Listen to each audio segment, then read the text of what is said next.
Hello, good afternoon, or good morning, depending on where you're calling in from. We're going to just pause for 1 or 2 minutes to allow more people time to join us, and then we'll get going. Thank you for being here.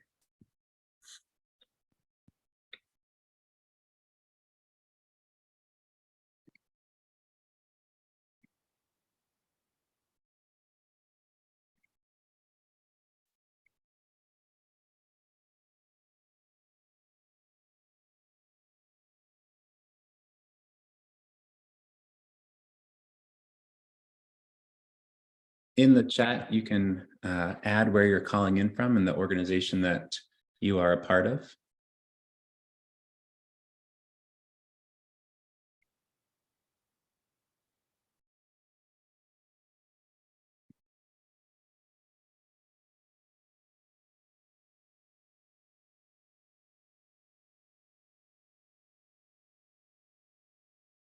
Thank you, Alex. Welcome.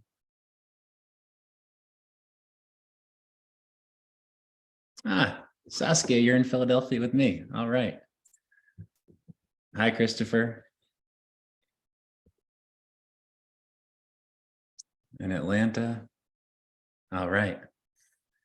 All right, so we're a few minutes after the hour, so we will get things going. Thank you again for joining us today for this webinar, Making the Most of the Black Wealth Data Center. Since the Black Wealth Data Center's launch in September of this year, we've held a few webinars focused on introducing new members to the Black Wealth Data Center as an organization and as a database. And it's been more of a high-level introduction. And today we're going to take some time to go a little slower, a little deeper, and really show you how to make the most of all the information that is available in the Racial Wealth Equity database. So my name is Brendan Lowe. I'm the Communications Director for the Black Wealth Data Center, and I'm going to provide a little bit of context up front. I'll keep it brief again, so we can get to the demonstration and go even deeper than we have on previous webinars in case you're joining us as a repeat guest. And special welcome to those of you joining us again. So with that, I will share my screen. And we are going to start with just a little bit of audience interaction. So if you can take your phone, your computer, your tablet, you can go to menti.com, menti.com, and it'll ask you for a code. And the code for our presentation today is 3224-9358. I'm going to advance the slide, and the code will be at the top of the next slide as well. And so this is the question we're hoping to start with, to learn more about kind of where you're coming from and how we can use this time to be as useful for you as possible. And so again, if you go to menti.com and you enter the code at the top of the screen, the question is, what do you hope to gain from today's demonstration? So we'll pause for just 2 minutes, and we'd love to learn a little bit more about what you're hoping to get out of today's time, so we can be flexible to the extent possible and make sure that this time is beneficial for you.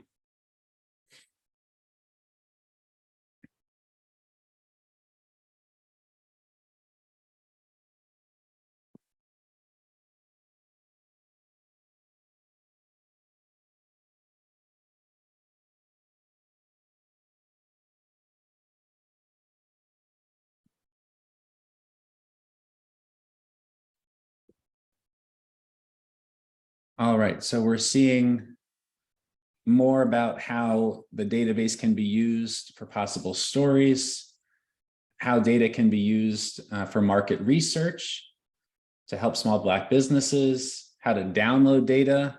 So one of the neat things I think about the database is not just that you can visualize data, but you can engage with it, you can embed it, you can share it, you can download it, and Harsha will show you how to do that today.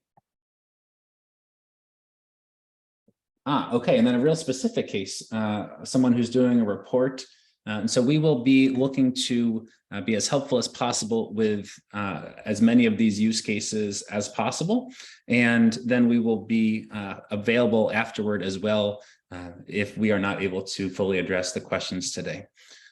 So before we get in to the demonstration, just a quick introduction if you're new to the Black Wealth Data Center. Again, we launched in September, and we launched with a aim to basically deal with this challenge of a mismatch we saw, essentially a hole in the market between policymakers, both public sector and private sector, decision makers, researchers, academics, journalists, community organizers, people who were looking to problem solve around racial wealth equity data. And we saw that what was available at that point in time was often outdated. It was inaccessible or incomplete. A lot of data sometimes existed, but it wasn't disaggregated by race. And so we saw an opportunity to provide a resource that we thought would really be valuable for lots of people to use to fuel more data-driven solutions. And so that is what we were created to do. We were created and supported by Bloomberg Philanthropies, and we're currently incubating at Prosperity Now. And with their support, we've created this racial wealth equity data platform, which my colleague Harsha will be diving into momentarily.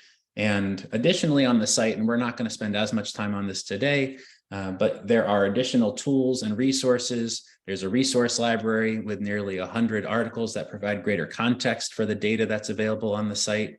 And more, as we get older as an organization, we are looking to work with partners, build a network, and really work to raise the national standard around data collection. In terms of our charge, we're really focused on three things. The first one is, of course, accessing Black wealth equity data. And you can hear more about what the inputs are into the database and how we hope to continue to grow that over time. Our second charge is about advancing the state of Black wealth data. And that speaks to both national, state, and local data collection. Right now, again, as I mentioned, the landscape has a number of holes in it that we're working to help fill with partners over time. And then this third charge around fueling data-driven solutions. And we are a data center. We are not a policy organization, an advocacy organization, a think tank. We are looking to be a resource, a go-to resource where all of our target audiences can come and access data to power their work. In terms of our target audiences, these are some of the groups that we are looking to be in partnership with. Certainly journalists, private policymakers, philanthropists, and practitioners. And with that, I am going to stop sharing my screen, and I am going to introduce our data director, Harsha Malla-Jasula, who is going to take us through a deep dive of the Racial Wealth Equity Database. Harsha. Good afternoon, everyone. I'm going to share my screen.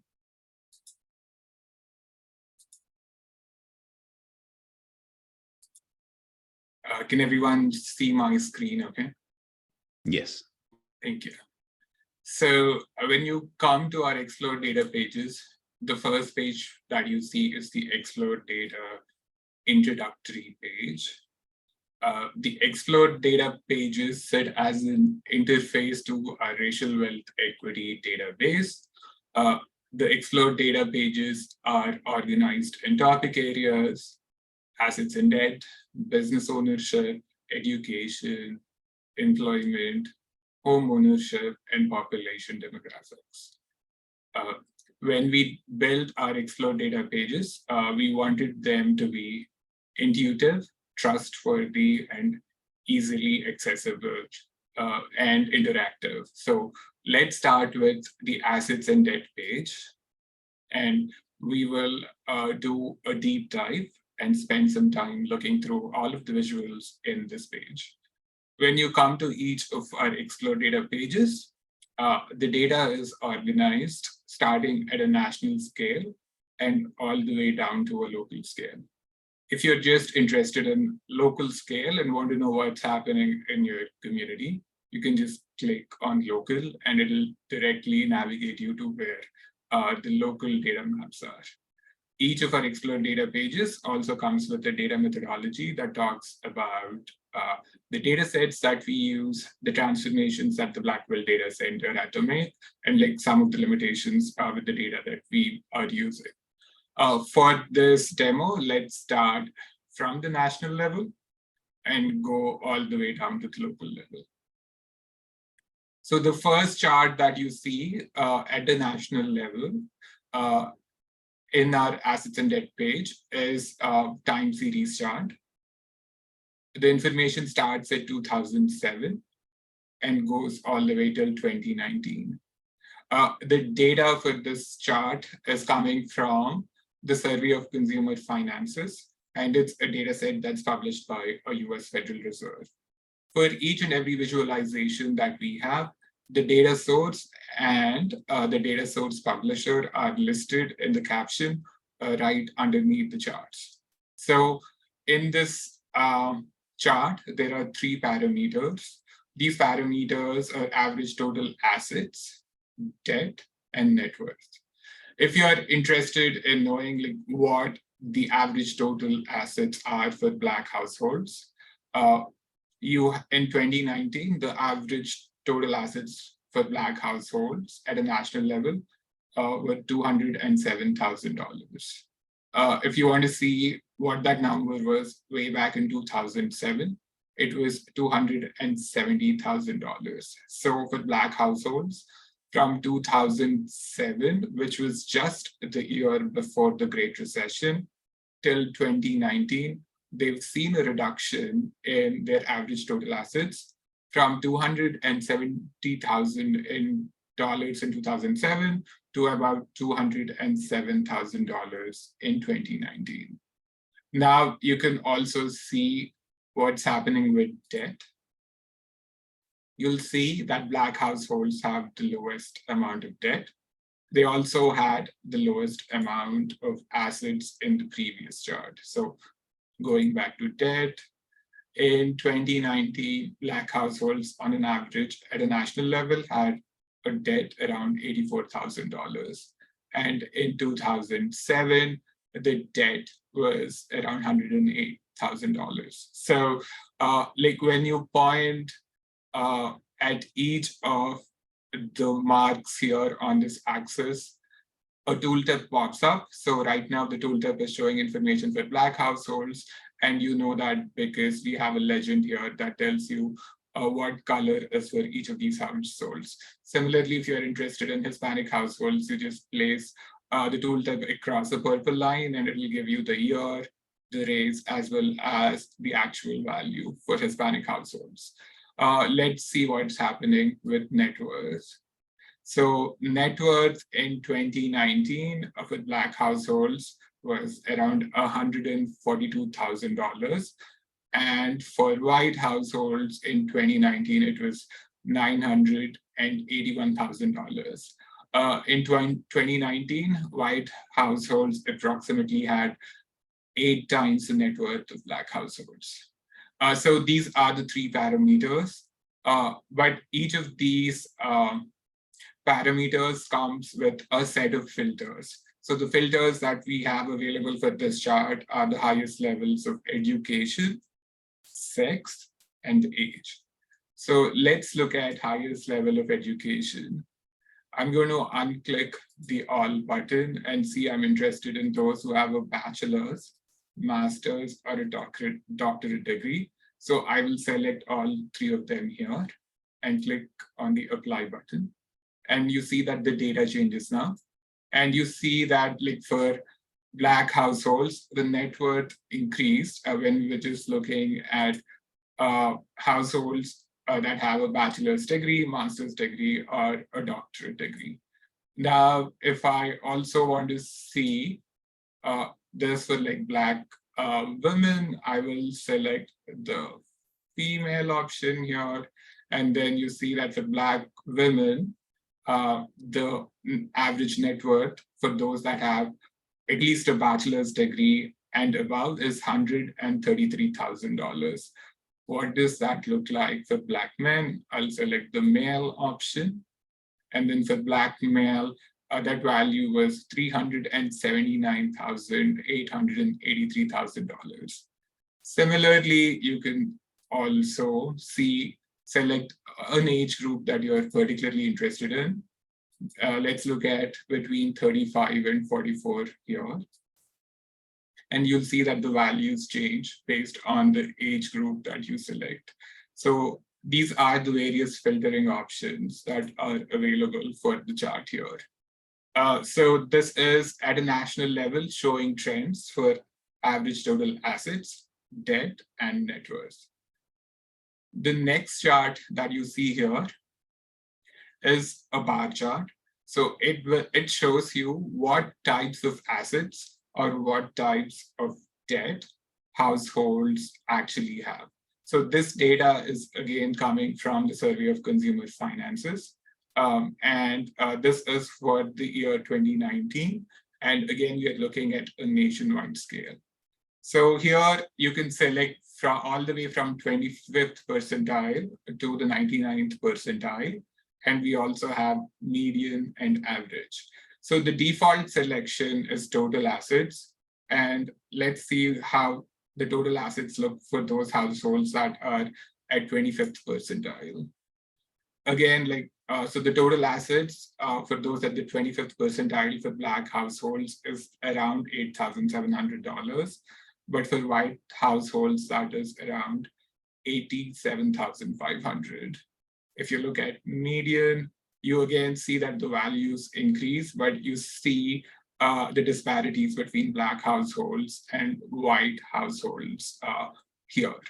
Now, I am actually interested in seeing the various types of assets that households hold. So let's look at maybe retirement accounts. So for retirement accounts, for example, the median value for retirement accounts for Black households is $35,000, whereas for white households, the median value of retirement accounts is $80,000. Again, there are several other types of assets. So maybe let's look at certificates of deposit, which is your checking account balances, and the median value for Black households is around $12,000. And for white households, it is $28,000.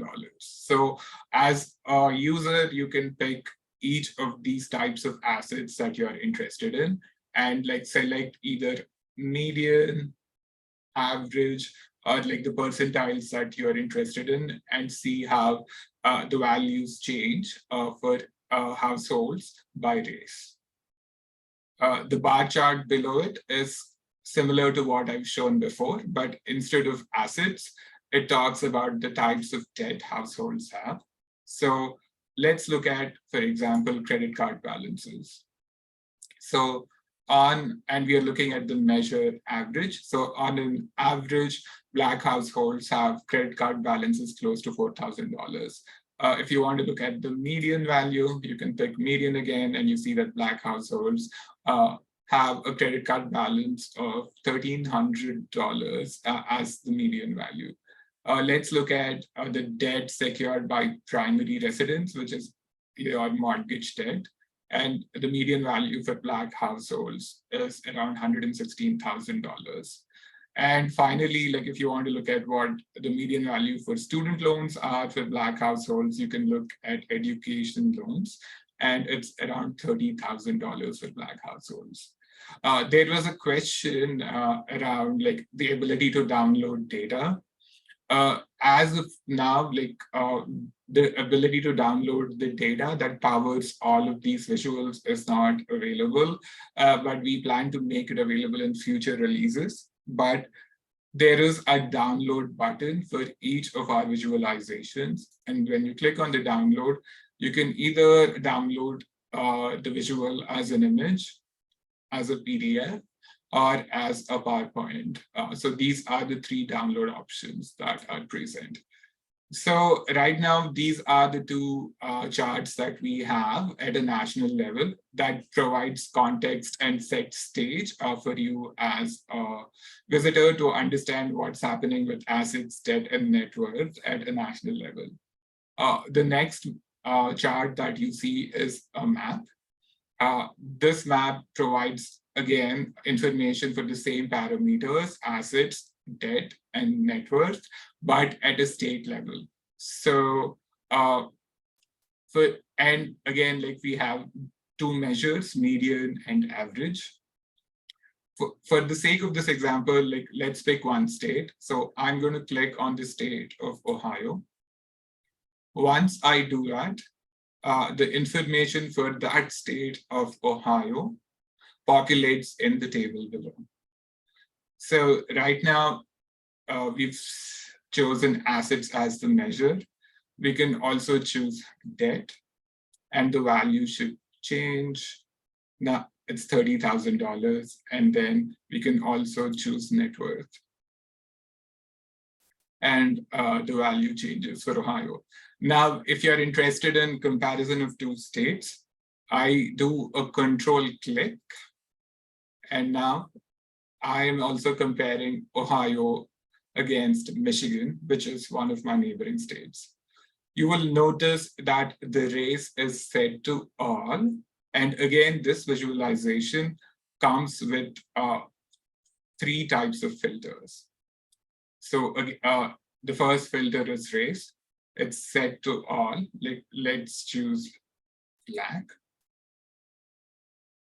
And you'll see the values drop. So for black households in Michigan, the median net worth is $600. And for black households in Ohio, the median net worth is $725. Let's see. So maybe I'm interested in a black household where the head of the household has a bachelor's degree or above. So I can choose that here.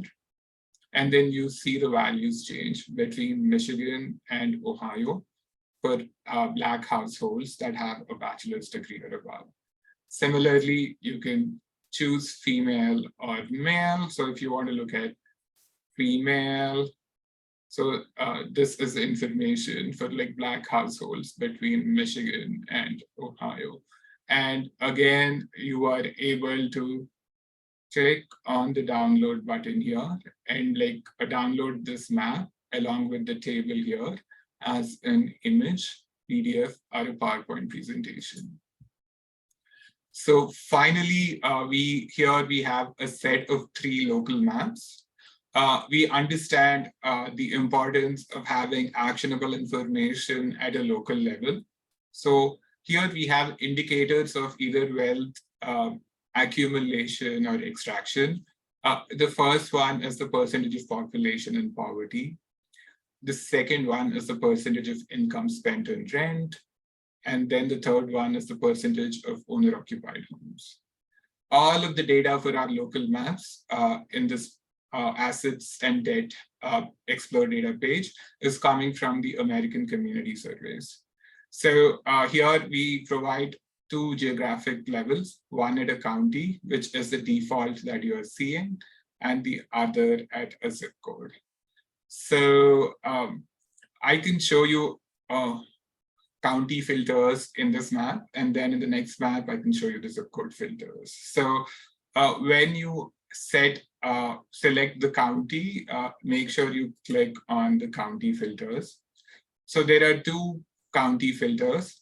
The first one is the percentage of population in poverty, and the second one is the Black population percentage by county.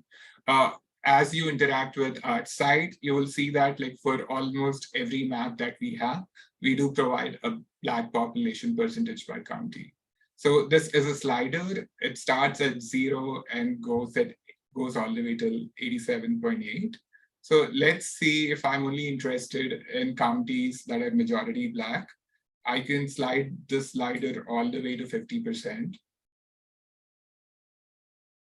You will see now that the map filters out to only counties in the United States that have at least 50% Black population. And the dark green here means that these counties have the highest levels of poverty. So let's click at a county. Similar to what I've shown in the previous map, when you select a county, the information for the county is also populated in the table below. So right now we've chosen Shelby County, Tennessee. And if you place your mouse at Shelby County, the tooltip will also provide you information. So here are like some of the statistics for Shelby County. It has a Black population of 54% roughly. The total percentage in poverty for this county is 19%, but 26% of Black households in this county live in poverty. We also provide a context setting variable here, that is the median income by county. So the median income by county is $52,000, but for Black households in this county, the median income is $38,000. So this is an example of how you can select counties by Black population percentage. You can set this all the way back to 0. And then the entire map should repopulate. Shelby County is selected here. I'm just going to unclick. Another way to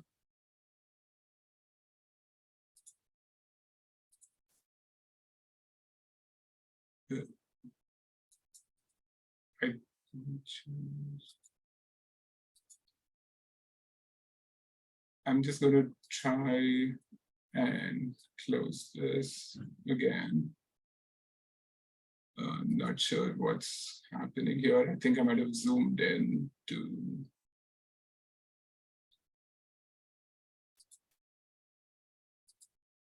Let me just refresh the page.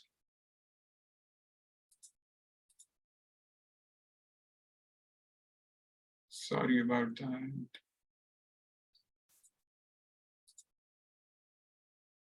So yeah, we were back at this county level demonstration.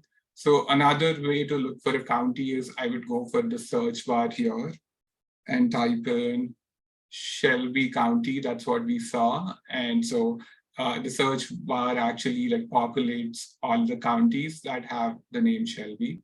So I can click here and the map will zoom into.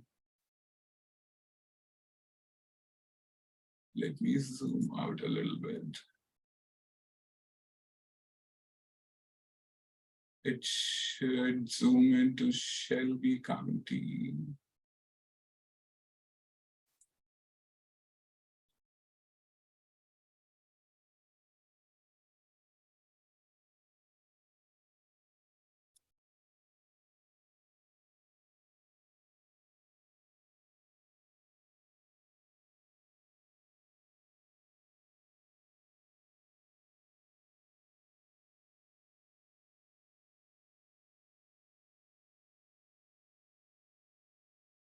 Let's zoom back out.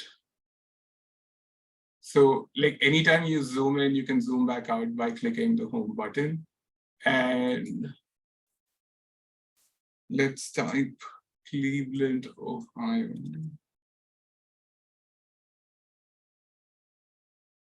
So if you don't know the name of the county, you can still type a city and it should take you to the county that the city is in. So Cleveland, Ohio is in Cuyahoga County. So that county's information is populated here. So this is one way that you can type in a city or a county's name and the map should zoom into that county.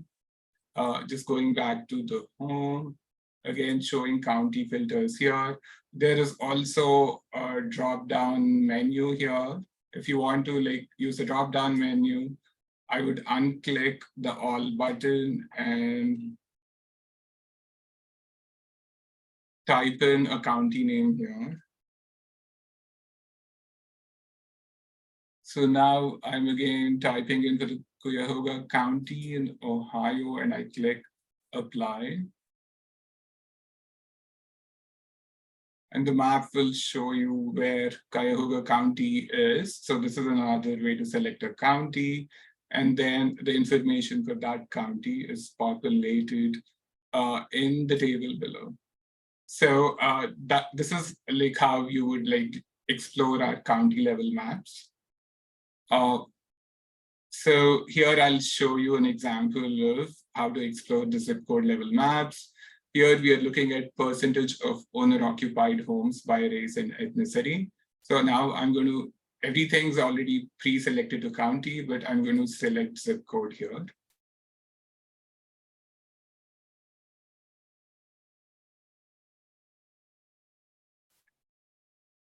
A few seconds and it's going to populate information for all the zip codes in the United States. So again, I'll go to the search bar and like I'll type in Cleveland, Ohio.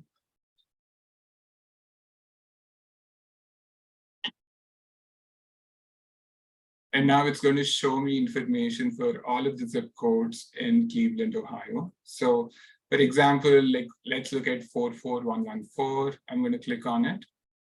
Once I click on 44114, that zip code gets highlighted. And like all the information pertaining to that zip code is populated in the table below. So here we are looking at percentage of owner-occupied homes for the zip code in Cleveland. The zip code has a Black population percentage of around 27%. There are close to 3,800 owner-occupied housing units. Roughly 7.8% of the housing units are owner-occupied and 14% are Black owner-occupied. And again, there is median income by zip code. You see that the median income for the zip code is $43,000, but for Black households, the median income is around $15,000. If I want to select a neighboring zip code, I click Control and click. So that it now selects another zip code 44103. There is a table below here that does a comparison between zip codes 44103 and 44114. Again, if you want to select the map or the zip codes, you go to the download and you can download it as an image, PDF, or a PowerPoint. So this is like a deep walk through, starting at a national level, like going all the way to the local scale. We have information on how to cite the Blackwell Data Center. Here in our data methodology section, we talk about data sets that were used at a national scale, data sets that were used for the state scale, and then data sets that were used for the local scale. And we also talk about like some of the data challenges we encountered, especially when using some of the ZIP estimates. So any information that you're looking for in terms of data methodology that is provided for each of our Explore data pages. And if you click back to the top, you can navigate all the way back to the top of the page. So this was an in-depth demo of the assets and debt page. I'll quickly show you like what we have in our education and homeownership pages. So for our education page, I'm going to just show you the interaction with one map. So I'm going to quickly jump to the local section. Here, what we have set to our default at a county level is the percentage of broadband internet subscription for households. This data is coming from the American Community Survey, 2025 year estimates, and the data source publisher is the US Census. During the COVID-19 pandemic, it became very evident to all of us the importance of having access to high-speed internet. Children in households that had access to broadband internet could stay at home and attend school. So I've shown the county filters again. So I'm going to click the county filters. Let's say I want to understand where the counties in the United States are that have like low broadband internet access. So I'm going to here for the entire country, the range is from 32% to 98%. I'm going to slide this filter to below 80%, for example. And the map will filter and show us all the counties in the United States that have below 80% of broadband internet subscription for the households. And you will see that all of these counties fall either in the bottom 25% or 26 to 50% of geographies. Now, let's say I am also interested in counties that at least have 20% of Black population. So I can slide this Black population filter to 20%.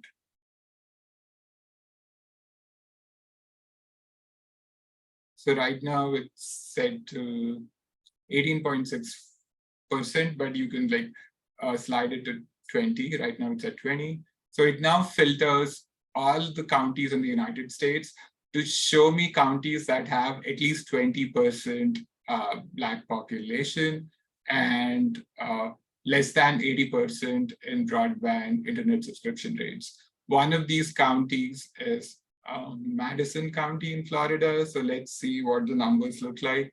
I can search for Madison County.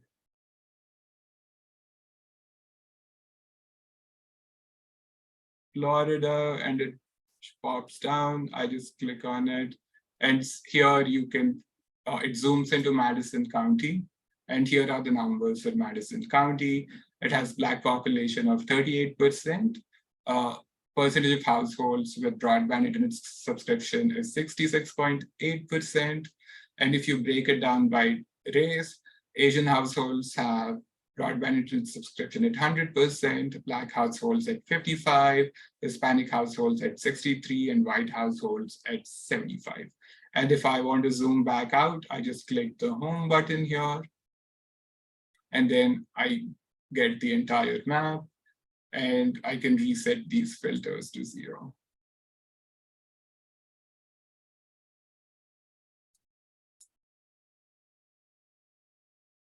So this should filter out and you get the previous map that you saw at default.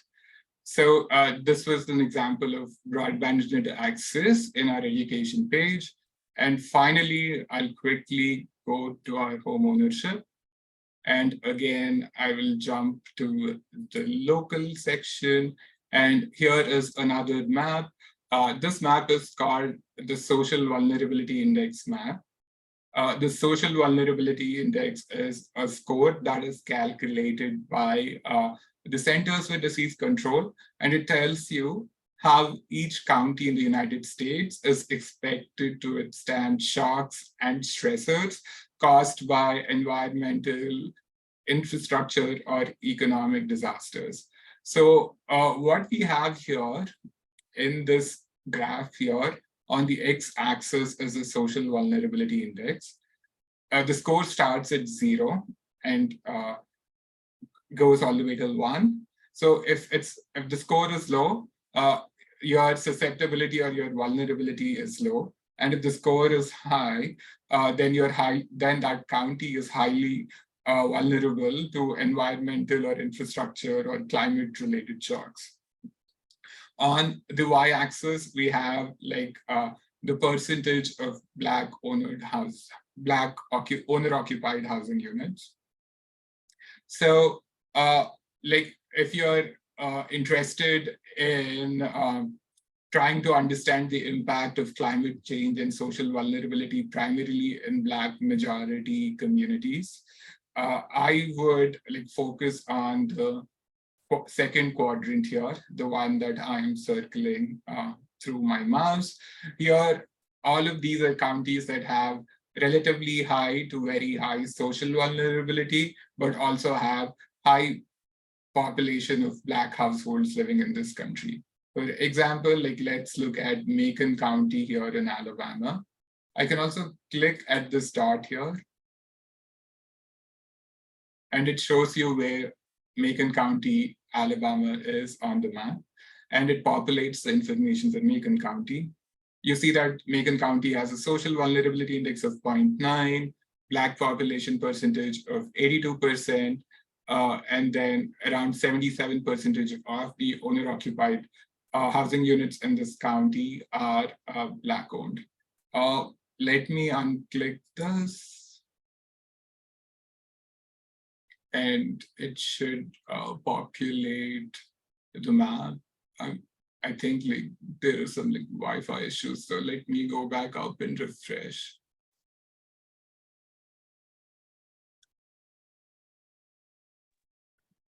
Harsha, we received a question in the chat trying to confirm whether high vulnerability score equates essentially to high vulnerability. So that the higher the number, the greater the risk or the vulnerability for the population living in that area. Yes, so a higher score indicates a greater risk for the population living in those counties.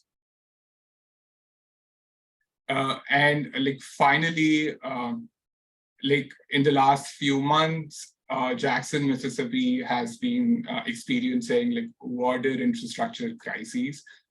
Jackson, Mississippi is in Hinds County. So if I type in Hinds County here, so this is Hinds County, the map zooms there, and it has a social vulnerability index of 0.874, which is very high. It also has a high Black population percentage, around 73%, and 61% of owner-occupied housing units are Black owner-occupied in Hinds County. So this is just a quick demo of like what kinds of additional data that we have in each of our Explore data topic pages. Today, we talked in depth for assets and debt and just did a quick local level map in education and homeownership. So I'm going to stop my share here and pass it back to Brendan. All right. Thank you very much, Harsha. And we received a few questions in the chat. Some of the questions are directed solely to hosts and panelists, but we will get to a section in the Mentimeter where anybody can add a question, excuse me, as well. So let me go back. All right, so hopefully you can see the slides. And I'll just share a little bit more before we go into questions. As I mentioned at the beginning, we are 2 months and 1 day old. We launched in the middle of September.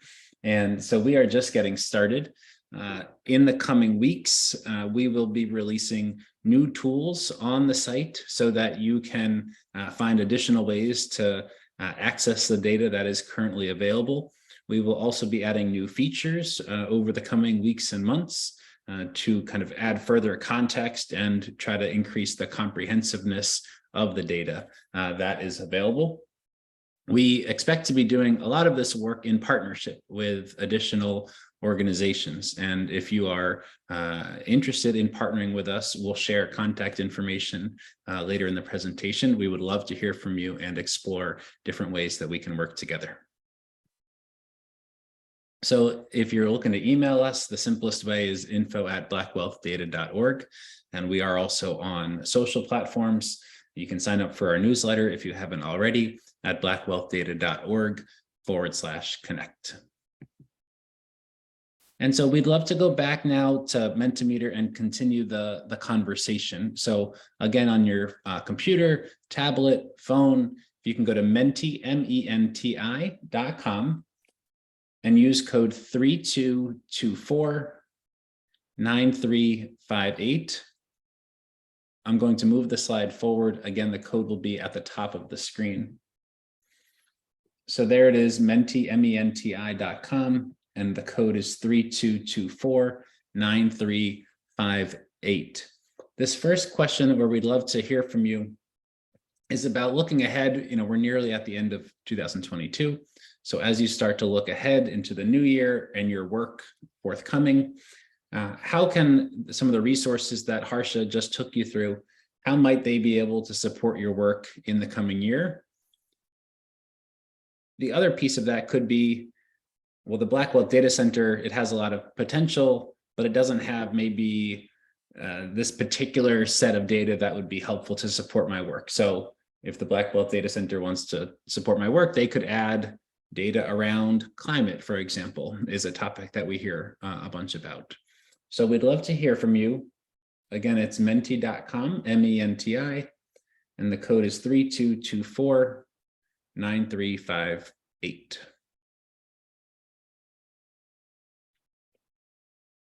All right, so additional, some more information coming in about access to the data we are using in these different charts. Grant proposals. Business loan resources. And Harsha, you're welcome, obviously, to hop back on. Jay Henderson on our team, who's our product director, is also on the call and can hop in as well. And this question in particular, Harsha, I believe this came up at our earlier question around data around Black women, assets, debt, net worth in DC. I wonder, not to put you on the spot, but I wonder if you're able to address that, or if that's better to come back to after this webinar. So I could quickly address it, as in like we have like filters for sex and gender where the dataset publisher has made it available, but like depending on like what particular indicators that you are looking for, that if that information is not available in the original data set, then we cannot make that available because we don't collect any data. We just use information that is published by the dataset publisher. Thank you. And there was a comment about the ability to embed data. I believe that is a possibility based on what's currently on the site, to embed the visualizations into a different site. Is that correct? So there is an embed code, but you won't be able to remix the charts and tables. The embed code allows you to like embed our charts into your own sites, but there is no ability to reformat it, if I'm understanding the question correctly. Got it. And the embed code to access that, it's the icon in the bottom right-hand corner of the visualizations near where you showed how to download the data. So there's a download icon, and right next to it is the share icon. So when you do the share icon, when you click on the share icon, you can share it to link Twitter as the social media option, as well as there is an embed code that is generated if you want to like use the embed code instead. Yeah, okay. And then some additional topics around business loan resources, and then homeownership data and redlining data. Harsha, just on the topic of business loan resources, can you speak to the Small Business Administration data and some of the challenges when we speak to the kind of incompleteness of the data that we're working with? Can you share a little bit more about that? Yeah, thank you. So if a user wants to like find more information on the business loan data, they can go to our business ownership page. So we have applications and the loan amount requested information from Small Business Administration 7A and 504 small business applications programs. These two are the most popular programs where funds have been sent out by the Small Business Administration. One thing to note is that like the Small Business Administration like does not provide information that is disaggregated by race. So that is a challenge when trying to understand like how many Black businesses in your community have actually sent in applications, and how many of them, like what was the loan amount that was requested. What we were able to do is like provide some context by bringing in the Black population percentage filter, which I've like shown you that's there in like multiple maps through the demo. That can provide context on like at least like what's the population of Black households in these counties.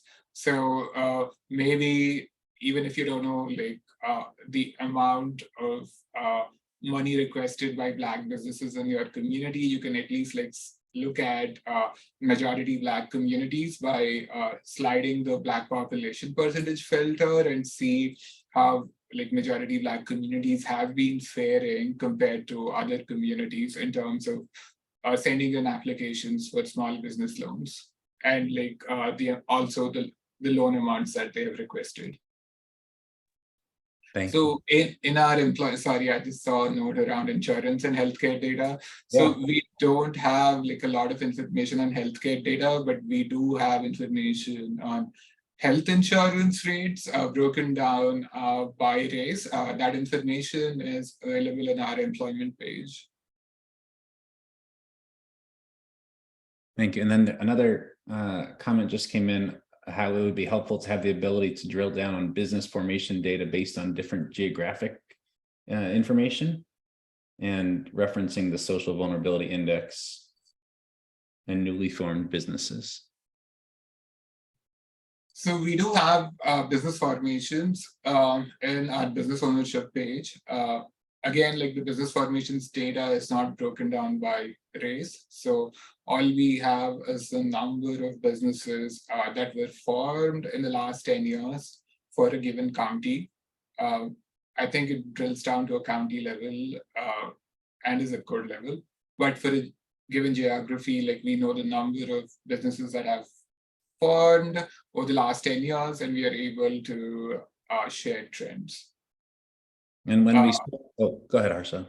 And again, we have like the Black population percentage filter there because the dataset publisher directly has not provided any information on race.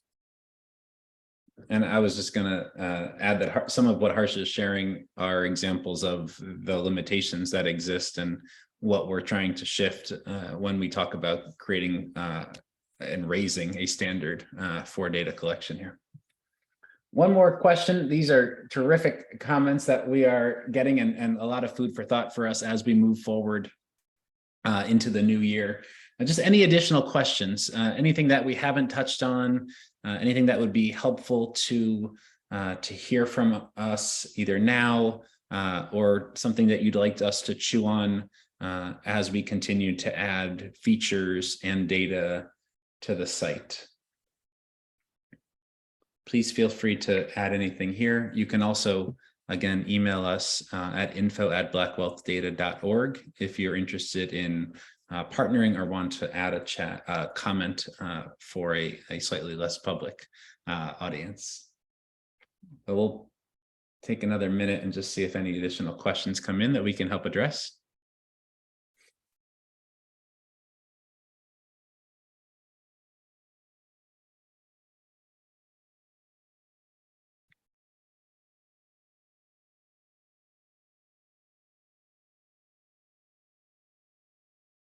Okay, so in the interest of time, we will keep moving ahead and start to wrap things up. But as I mentioned previously, you are strongly encouraged to reach out to us both by email, and I believe it's here, at info@blackwealthdata.org, on Twitter, and on LinkedIn.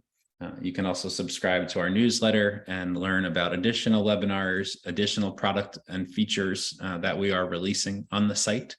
And ways to work with us in the future.